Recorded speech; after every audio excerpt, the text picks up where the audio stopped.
parti. Ah, bonjour Émilie. Bonjour Henri. Qu'est-ce que tu deviens? Écoute, tout va très bien. Je suis à e-commerce Paris là depuis 2 jours et tout se passe très bien. Je représente Bazar Boys sur son stand et parle un petit peu de mon métier de community manager. Un nouveau métier est né. Exactement. C'est un métier qui attire beaucoup les jeunes qui sont sur Internet. Donc tu vas nous expliquer un peu en 7 points, moins de 7 minutes. Donc moi je tiens le temps, donc de toute façon je te dirai. Et on va démarrer. Donc alors, comment devient-on community manager? Il y a beaucoup de façons. Il y a des écoles? Non, évidemment non. Donc beaucoup de façons de devenir community manager. Donc tout d'abord, évidemment, l'idéal c'est d'avoir une première expérience dans le e-commerce. Donc oui. Plusieurs, pour ma part par exemple, j'ai commencé chez un voyagiste en ligne. Je m'occupais des partenaires stratégiques, notamment les compagnies aériennes. Ensuite, j'ai pu travailler pour un comparateur de prix, shopping.com. Donc voilà, de fil en aiguille, j'ai été imprégnée de la culture en ligne. Et me voilà aujourd'hui community manager chez Bazar Boys, un poste que j'adore parce que je suis constamment en relation avec beaucoup d'équipes différentes. Je fais le lien, la coordination et j'ajoute vraiment beaucoup de valeur par rapport au contenu généré par les internautes. D'accord, donc c'est moins une formation qu'un voyage dans différents services de e-commerce ou de services après-vente, etc. Exactement. Alors est-ce qu'il faut être un as de l'internet pour être community manager? As de l'internet, tout dépend ce qu'on appelle un as de l'internet, mais en tout cas effectivement il faut. Toi tu connais le HTML? Non, pas vraiment. Non. Pas vraiment, c'est des termes qui reviennent régulièrement, mais voilà, il faut s'y intéresser, voir comment ça se passe. De mon côté chez Bazar Boys par exemple, je sais comment on implémente la solution, je peux en parler, relayer l'information en externe, mais ce qu'il faut surtout c'est être sur internet régulièrement, recevoir des newsletters, voir les différentes approches stratégiques de différents sites pour voir ce qui marche un petit peu moins et s'apercevoir notamment effectivement des résultats en termes de vente. Tu as toujours ton téléphone dans ta poche avec les emails et tout? Voilà, mon BlackBerry est toujours avec moi. Est-ce que tu dors avec la BlackBerry sous l'oreiller? Parce qu'il paraît que ça se fait de plus en plus. Non, pas du tout. Et je suis très contente. La journée suffit. Oui, imagine. Alors, les objectifs du community manager dans l'entreprise.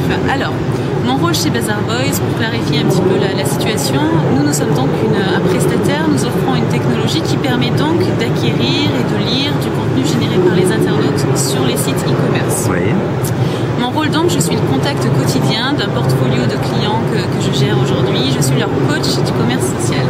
Je les aide vraiment. Donc, commerce social, c'est ça le mot un peu à la mode. Hein. Oui, tout à fait. Donc c'est la communauté en ligne qui prend la parole aujourd'hui. C'est-à-dire que... Qui prend la parole sur le site des clients. Sur le site, exactement. C'est là toute la nouveauté. C'est pas dangereux parce qu'il y a des clients qui vont donner leur mauvaise humeur Bien sûr que non. En fait, ce qui est très étonnant, très surprenant et très positif, surtout pour les sites e-commerce, c'est qu'en fait 80% des avis consommateurs sont positifs. Même en France. Ah, oui. Incroyable, hein? Même chez les râleurs. Exactement. Moi, je travaille sur le marché britannique et français. J'ai pu constater exactement la même tendance. 80%. Et alors, les 20% qui sont désagréables, qu'est-ce que tu en fais? On s'en occupe.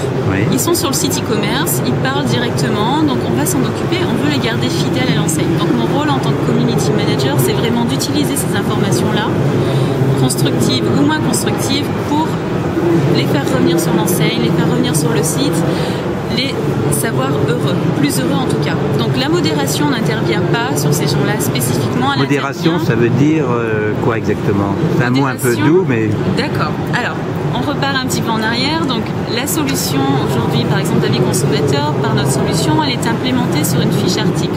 On demande donc à l'internaute de se concentrer sur le produit.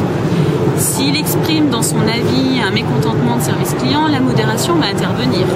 Elle va rejeter l'avis puisque finalement il faut qu'il soit constructif pour aider d'autres internautes à prendre leurs décisions. D'accord, c'est là où le commerce social joue son rôle. Exactement. Et donc on ne parle que du produit, jamais du service? L'idéal, c'est de parler du produit. Et dans une société de service? Une société de service, effectivement, on peut recueillir des témoignages, des retours d'expérience, avec par exemple un produit comme Bazar Boys qui s'appelle Stories. D'accord. Mais l'idéal, je reviens un petit peu sur la modération, l'idéal justement pendant la modération, c'est de finalement arriver à taguer ces avis qu'on ne va pas publier pour pouvoir redistribuer l'information en interne et améliorer et répondre aux clients. Ouais. Exactement. Alors justement, est-ce que grâce à au community manager, tu as pu éviter des catastrophes chez les clients. Oui, notamment récemment, j'ai pu en fait transmettre un commentaire qui venait d'être déposé sur un site britannique où la personne expliquait, elle était contente de déposer son avis pour dire qu'en fait, la première fois qu'elle a utilisé son vélo, malheureusement le vélo il s'est complètement démonté et elle a eu un accident. Oui. L'avis a été soumis, il a été rejeté, mais en fait immédiatement on a pu contacter cette personne, déjà s'assurer qu'elle allait bien, et ensuite on a pu prendre les actions nécessaires. Et rembourser son vélo, j'imagine. Bien sûr. Oui.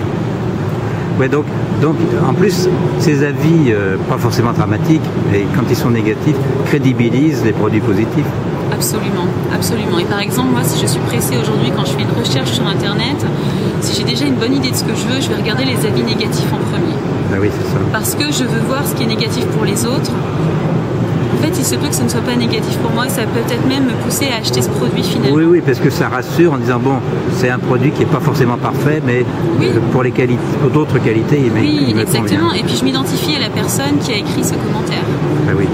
Alors, là, on arrive pratiquement vers la fin, tu vois, c'est rapide. Alors, quel est les objectifs de carrière d'un community manager? Est-ce qu'on est à vie community manager? Qu'est-ce qu'on peut briguer ensuite? Alors, moi je pense que c'est un rôle qui est vraiment central aujourd'hui sur un site marchand. On est en contact avec tout le monde, les produits, le merchandising, oui. Le marketing. Donc il y a beaucoup d'évolution à mon sens. On pourrait même, si on le souhaitait, passer du côté commercial parce qu'effectivement on est le mieux placé pour connaître l'offre et les produits. Et connaître les clients. Bah, écoute, merveilleux, donc on va encourager tous les jeunes Absolument. À regarder ce métier qui est quand même extrêmement intéressant. Absolument. Merci Émilie, à bientôt. À bientôt.